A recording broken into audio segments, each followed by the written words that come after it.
बिस्मिल्लाहिर्रहमानिर्रहीम। हमने अपनी लास्ट क्लासेस में एओपी की टैक्सेशन के बारे में बात की थी। आज हम 3 केस स्टडीज़ डिस्कस करेंगे और टैक्स कैलकुलेशंस करेंगे और टैक्स रिटर्न्स भरेंगे। चलें, सबसे पहले हम केस स्टडी नंबर 1 को देखते हैं। अच्छा, हेडिंग ये है कि taxation of association of persons यानी पार्टनरशिप फर्म की हम टैक्सेशन देखने वाले हैं। केस स्टडीज़, एक हमने मैन्युफैक्चरिंग पार्टनरशिप फर्म ले ली है और एक ट्रेडिंग और एक कंसल्टिंग बिजनेस ले लिया है। आज तो हम कंसल्टिंग बिजनेस नहीं कर रहे होंगे, आज तो हम मैन्युफैक्चरिंग और ट्रेडिंग ही कर रहे होंगे। लेकिन ज़ाहिर है आज 3 केस स्टडीज़ हैं, नेक्स्ट क्लास में भी 3 केस स्टडीज़ करेंगे तो उसमें मज़ीद इसको कवरेज मिल जाएगा। पहले हम देखते हैं केस स्टडी नंबर 1। इसको थोड़ा और बड़ा कर लेते हैं, ओके, ताकि अच्छा विजिबल हो जाए। केस स्टडी नंबर 1, सबसे पहले केस स्टडी की विजिबिलिटी हमारे माइंड में आ जाए, हम इमेजिन कर लें हम क्या बात कर रहे हैं। और फिर हम प्रॉफिट एंड लॉस देखेंगे, टैक्स कंप्यूटेशन देखेंगे और आईआरआईएस पे रिटर्न का भरना देख लेंगे। ठीक है, तो कामरान एंटरप्राइज एक एसोसिएशन ऑफ पर्सन है, ये आ गई नंबर 1। नंबर 2 क्या काम करती है? Engage in manufacturing and processing of food product. इसका मतलब है कि कामरान एंटरप्राइजेज एक मैन्युफैक्चरिंग कंसर्न है। ये बात बहुत अहम है। सबसे पहले हमने क्लाइंट का ये देखना है कि ये एओपी की नेचर ऑफ बिजनेस क्या है। सो एओपी के E is an AOP engage in manufacturing activity. चलें आगे चलते हैं। फिर ये देखना है कि एओपी में क्या कोई लिमिटेड कंपनी पार्टनर तो नहीं है। तो आपको ये इन्फॉर्मेशन दी है के E has 4 partner with equal share. इसका मतलब है हर पार्टनर की 25% शेयर होल्डिंग है और उसमें एक प्राइवेट लिमिटेड कंपनी भी शेयर होल्डर है। तो ये 2 अहम बातें आपने, मैंने यहाँ पे लिखी ही वही बातें जिसको हमें मालूम होना चाहिए, वरना तो केस स्टडी बहुत लंबी चौड़ी बन सकती है। लेकिन हम 2 अहम बातें हमें एओपी के जब क्लाइंट कर रहे हैं हमें देखनी है। क्या ये एओपी है? यस। क्या ये मैन्युफैक्चरिंग तो नहीं है? यस, ये मैन्युफैक्चरिंग कंसर्न है। क्या इसमें कोई लिमिटेड कंपनी पार्टनर तो नहीं है? यस, लिमिटेड कंपनी पार्टनर है। उसके बाद आप ले लेंगे डिटेल्स ऑफ एडवांस टैक्सेस। जो एडवांस टैक्सेस 2023 टैक्स ईयर में पे हुए हैं उनको देख लें। अब सेक्शन 148 ज़ाहिर है मैन्युफैक्चरिंग है तो रॉ मटेरियल आता होगा, तो 148 सेक्शन में इन्होंने टैक्स इंपोर्ट स्टेज पे कलेक्ट हो गया है। तो इसका स्टेटस क्या होगा? क्या ये मिनिमम टैक्स है, क्या फाइनल है या एडजस्टेबल है? तो सेक्शन 148 की डिटेल वीडियो में मैंने डिस्कस किया हुआ है, आप उसको देख सकते हैं, यूट्यूब चैनल पे मौजूद है कि 148 में अगर एक मैन्युफैक्चरिंग एओपी का टैक्स कट जाए तो वो एडजस्टेबल होता है, तो हमने लिख दिया एडजस्टेबल। और टोटल टैक्स कितना पे हुआ है? 2 मिलियन। तो क्या ये 2 मिलियन पूरा एडजस्ट होगा? ये पूरा एडजस्ट नहीं होगा, हम आगे क्वेश्चन में देखेंगे। फिर टेलीफोन पर सेक्शन 236 में ये भी एडजस्टेबल है। ये भी हमें कैसे पता चला? ये सेक्शन 236 में लिखा है। 236 के इन्होंने कोई लैंड भी खरीदी है, तो ये जो टैक्स है क्या ये एडजस्टेबल है? यस, ये एडजस्टेबल है। और ये सारे टैक्सेस पूरे पूरे एडजस्टेबल नहीं होंगे, इसको हम आगे क्वेश्चन में देखेंगे। तो ये केस स्टडी है, एओपी है, मैन्युफैक्चरिंग करती है, इंपोर्ट स्टेज पे टैक्स एडजस्टेबल है, टेलीफोन का भी एडजस्टेबल है और प्रॉपर्टी पे जो टैक्स कटा है वो भी एडजस्टेबल है, और एक पार्टनर जो है प्राइवेट लिमिटेड कंपनी है। तो ये केस स्टडी 1 है। अब आपने इस चीज को क्लाइंट से डिस्कस करने के बाद, खुद से देखने के बाद, अपने वर्किंग पेपर्स बनाने हैं, तो आपने कहा जी मुझे प्रॉफिट एंड लॉस दे दीजिए। आपने उनसे प्रॉफिट एंड लॉस अकाउंट ले लिया क्लाइंट से, ये आ गया। तो कामरान एंटरप्राइजेस एओपी आपने लिख दिया मैन्युफैक्चरर ऊपर, याद दहानी के लिए। प्रॉफिट और loss account and loss account, gross sales हैं 75 मिलियन, यानी ये सेल्स अमाउंट है। ठीक है, जो ये अमाउंट क्या होती है? Without sales tax, exclusive of sales tax होती है ये अमाउंट। जाहिर है आपकी सेल बुक हो गई 75 मिलियन की। उसके बाद कॉस्ट ऑफ सेल्स, तो नेट परचेजेस ये भी एक्सक्लूसिव ऑफ सेल्स टैक्स है। और सैलरी के खर्चे, अदर डायरेक्ट एक्सपेंसेस, तो कॉस्ट ऑफ सेल्स 58 मिलियन है, सेल्स 75 मिलियन है, तो ग्रॉस प्रॉफिट हुआ 17 मिलियन। बिल्कुल ठीक है यहाँ तक बात। फिर आपने ऑपरेटिंग एक्सपेंसेस लिए, यहाँ लिस्ट बनी हुई है, rent, salaries, electricity, donations, accounting, depreciation, indirect expenses.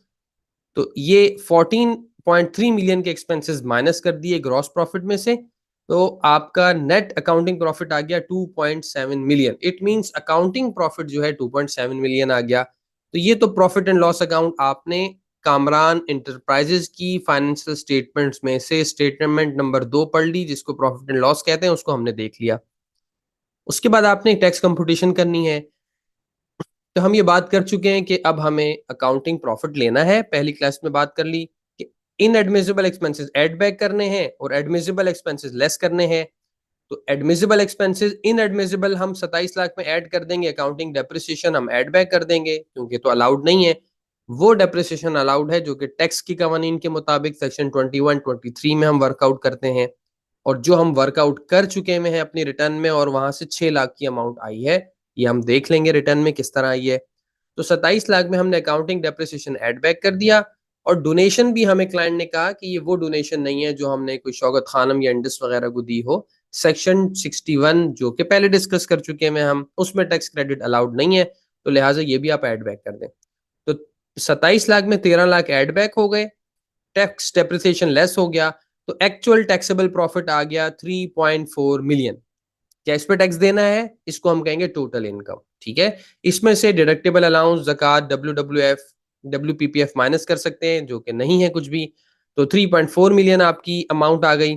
इसमें से आप इस टोटल इनकम में से आप माइनस कर देंगे share of company being member. 34 lakh रुपए पे एओपी को टैक्स नहीं देना, बल्कि 34 लाख में जो 25% कंपनी का शेयर है वो यहां से आप माइनस कर देंगे, और ये 8,50,000 टैक्स होंगे इन दी हैंड ऑफ कंपनी, और कंपनी का नॉर्मल रेट 29% होता है। अगर स्मॉल कंपनी ना हो तो 29% पे टैक्स हो जाएंगे। तो बाकी क्या बचा? 2.5 मिलियन, एओपी को 2.5 मिलियन पे टैक्स देना है। हम इसको ये भी कह सकते हैं कि जो इंडिविजुअल मेंबर्स हैं उनकी इनकम 25,50,000 बनी और उनको यहीं पर ही टैक्स कराना है, राइट। तो 2.5 मिलियन को हमने लिया। तो जब हमने ये फर्स्ट शेड्यूल पार्ट 1 डिवीजन 1 के रेट लगाए, उसमें फर्स्ट टेबल के रेट लगाए, तो हमें 3,03,750 का नॉर्मल इनकम टैक्स वर्कआउट हुआ। और फाइनल टैक्स तो कुछ है नहीं, तो हमने जीरो रखा, तो टैक्स चार्जेबल आया 3,03,750। अब क्या करें? हमारे टैक्सेस कटे हुए थे इंपोर्ट पे, टेलीफोन और परचेज पे 2 मिलियन और 60,000 और 1 लाख। तो हम ये पहले आपको बता चुके, एओपी में जैसे प्रॉफिट का शेयर कंपनी को जाता है, एडवांस टैक्सेस का शेयर भी कंपनी को जाता है। तो हमने इन टैक्सेस का 25% निकाला और उसको माइनस कर दिया टोटल में से 100% से, तो ये 75% यहाँ हमने ले लिया। अब इंपोर्ट पे कटा तो 20 लाख है, लेकिन अलाउड कितना है? 15 लाख। इसी तरह टेलीफोन पे 60,000 कटा है, अलाउड कितना है? 45,000। तो 15 लाख, 45,000 और 7,50,000, इसका टोटल बना 22,95,000, 22.29 मिलियन। और टैक्स कितना आ रहा था? 3,03,000। तो 3,03,000 में से 2.9 मिलियन माइनस हो जाएगा, तो इनकम टैक्स रिफंडेबल आ जाएगा आपकी रिटर्न ऑफ इनकम में। आप इसकी रिटर्न के साथ ही सेक्शन 170 में रिफंड की एप्लीकेशन डाल देंगे। वो कैसे डालते हैं उस पर भी मैंने रिफंड की एक वीडियो, सेक्शन 170 की वीडियो बनाई हुई है, टैक्स रिफंड्स की। तो उसको रिफंड्स के नाम से उसको आप देख लीजिए। अच्छा, यहां तक तो एओपी की रिटर्न तैयार हो गई, और कुछ नहीं करना। अब एक काम और करना है। आपको पता है, हमने पढ़ चुके हैं कि जो एओपी से शेयर इंडिविजुअल को मिलता है वो एग्जेम्प्ट होता है, लेकिन रेट पर्पस के लिए ऐड होता है। तो हमें फॉर रेट पर्पस के लिए अमाउंट क्या ऐड होगा वो निकाल लेना चाहिए, ताकि जो इंडिविजुअल पार्टनर अपनी रिटर्न बनाए उनको फिगर मिल जाए। तो उसे हम कहते हैं डिविजिबल इनकम। डिविजिबल इनकम कैसे निकलती है? टैक्सेबल इनकम लेंगे आप, यानी ये वो टैक्सेबल इनकम है जिसमें से कंपनी का शेयर निकला हुआ है। तो आपने ले लिया 2.5 मिलियन, और टैक्स कितना आया आपका? टैक्स चार्जेबल, वो आपने 3,03,000 माइनस कर दिया, तो आया 22 लाख रुपए। 22,40,000। कितने पार्टनर हैं? 3 इंडिविजुअल पार्टनर। तो इसको 3 से डिवाइड कर दें तो आ गया 7,48,000। तो ये एग्जेम्प्ट इनकम है, लेकिन to be added for rate purpose in individual members taxable income 7,08,000 रुपए इंडिविजुअल मेंबर्स की रिटर्न के अंदर ऐड हो जाएगी जब वो अपनी वर्किंग कर रहे होंगे। ठीक है, और इस पे भी आई थिंक मैंने एक क्वेश्चन डाला हुआ है जिसमें इंडिविजुअल है मेंबर है, उसकी टैक्सेबल इनकम है और एओपी का शेयर भी है। तो इसको आप मजीद आगे इंडिविजुअल मेंबर की रिटर्न टैक्स वर्किंग कैसे होगी वहां से आप रेफर कर लीजिए। तो एओपी का एक केस स्टडी मैन्युफैक्चरिंग के केस में हमने देख लिया, बहुत सिंपल है, और ये कहलाती है नॉर्मल टैक्स रिजीम, यानी जबकि नेट प्रॉफिट पे टैक्सेबिलिटी हो, इसको हम कहते हैं नॉर्मल टैक्स रिजीम। ठीक है, अब हम रिटर्न देख लेते हैं। जब आप रिटर्न भर लेते हैं तो आपको फर्स्ट पेज पे एक्नॉलेजमेंट पेज नजर आता है। यहाँ पे देखें आ गया हमारे पास रिफंडेबल 19 लाख, जो कि यहाँ पे हमारे पास लास्ट पेज पे आ रहा था। देखें 19 लाख समरी होती है रिटर्न के फर्स्ट पेज पे। आईआरएस पे मैं नहीं भर रहा, आईआरएस पे भर चुका हूँ और हम आईआरएस पे को देख भी चुके हैं पोर्टल को, तो आई आई बिलीव कि आप उसको कर पाएंगे। नहीं तो आप मुझसे व्हाट्सएप पर रब्ता कर लीजिएगा कि जुनेद भाई ये नहीं डल रहा, ये नहीं डल रहा, मैं बता दूंगा। और यहाँ कोड के नंबर्स लिखे होते हैं, तो ये वाला जो पेज है ये आप फिल नहीं करते, ये तो ऑटो जनरेट होता है आपके लिए एज एन एक्नॉलेजमेंट। लेकिन आगे हम देखेंगे कोड्स लिखे हुए, तो आप कोड्स की मदद से आप अपनी पोस्टिंग्स कर सकते हैं। ये रिफंड आया आपका, आपका टैक्स, आपकी टैक्सेबल इनकम 25 लाख थी, टोटल इनकम 34 लाख थी। देखें आमतौर से तो ये डिफरेंस नहीं होता, लेकिन यहाँ क्यों डिफरेंस है, आप कहेंगे भाई इसमें कंपनी का शेयर माइनस हुआ है। और 3 लाख का टैक्स आया और रिफंडेबल टैक्स 19 लाख है, इन दोनों को ऐड कर दें तो एडवांस टैक्स की फिगर आ जाएगी। चलिए आगे चलते हैं। आप इनकम फ्रॉम बिजनेस के टेबल में फॉर्म में जाएंगे और ये सारी फिगर्स आप पुट कर देंगे। सेल्स की फिगर, कॉस्ट ऑफ सेल्स की फिगर, ग्रॉस प्रॉफिट आ जाएगा। देखें किन किन कोड्स में मैंने अमाउंट डाला, आप खुद प्रैक्टिस कर सकते हैं आईआरएस पे।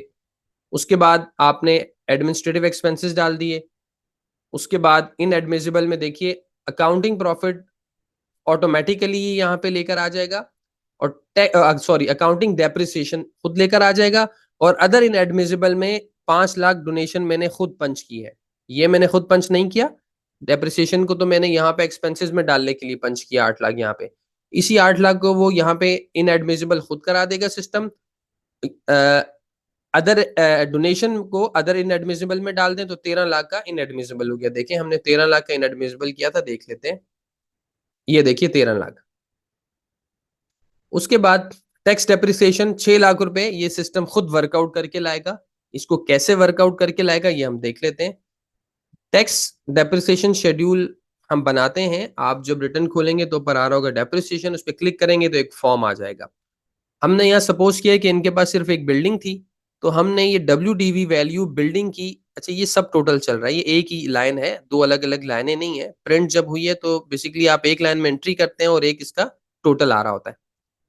तो हमने ये अमाउंट कहाँ से ली, लास्ट ईयर की रिटर्न से ले ली कि कैरेट फॉरवर्ड अमाउंट 5 मिलियन था और इस साल एडिशन हमने दिखाया 1 मिलियन का, तो एक्सटेंड ऑफ यूज में 100% डाल दिया और डेप्रिसिएशन इसने खुद वर्कआउट कर लिया 6 लाख। आप खुद भी देखें तो 50 लाख और 10 लाख, 50 लाख WDV ओपनिंग है, एडिशन 10 लाख का है, तो टोटल हो गया 60 लाख। और डेप्रिसिएशन मिलता है बिल्डिंग पे 10%, तो 60 लाख का 10% 6 लाख रुपए हुआ। तो यही 6 लाख रुपए उठ के टैक्स डेप्रिसिएशन में यहाँ आ गया, किया आ गया। तो अब आपके 27 लाख के अकाउंटिंग प्रॉफिट से जब 13 लाख ऐड हुआ और टैक्स डेप्रिसिएशन माइनस हुआ, तो अब टैक्सेबल इनकम का क्या आई वो आप देखेंगे। ये फर्स्ट लाइन में आ जाएगी। देखिए इनकम फ्रॉम बिजनेस ये फर्स्ट लाइन में आती है, ये टैक्सेबल इनकम आती है। ये 34 लाख टैक्सेबल इनकम आई और टैक्सेबल इनकम आने के बाद ये 34 लाख की इनकम यहाँ आ गई, यहाँ उठ के आ गई। उसके बाद AOP का शेयर आपने इस कोड में मैनुअली डाल दिया, तो ये माइनस करके 25 लाख की टैक्सेबल इनकम आ गई। टैक्स चार्जेबल सिस्टम ने खुद वर्कआउट कर लिया डिवीजन 1 के रेट से, ये आप कर सकते हैं, हम इसकी एक्सरसाइज कर चुके हैं। और जो भी एडवांस टैक्सेस थे वो आपको रेलेवेंट फॉर्म में भरेंगे, तो यहाँ पे 22,95,000 आ जाएगा और रिफंडेबल आ जाएगा 19 लाख, ये आपकी रिटर्न तैयार हो गई। ये 22,95,000 के एडवांस टैक्सेस आपने कैसे डाले ये हम देख लेते हैं। ये देखिए क्योंकि एडजस्टेबल है तो हमने एडजस्टेबल के फॉर्म में जाके डाले हैं। 148 2% वाले में कटा था, तो हमने 20 लाख नहीं लिया, 15 लाख लिया, जिसे हम बात कर चुके हैं। कंपनी को 25% शेयर जाता है। टेलीफोन का भी हमने डाल दिया, प्रॉपर्टी का भी इस कोड में डाल दिया। तो इस तरह से हमने केस स्टडी नंबर जो 1 है उसको पहले हमने समझा ये क्या है, फिर हमने उसके अकाउंट्स को देखा, टैक्स कंप्यूटेशन को देखा और फिर हमने उसकी टैक्स रिटर्न को देख लिया। तो हमारी केस स्टडी नंबर 1 खत्म हो गई। इसमें आपका कोई भी क्वेश्चन हो आप मुझसे जरूर पूछ लीजिए। चलें जी, अल्लाह हाफिज।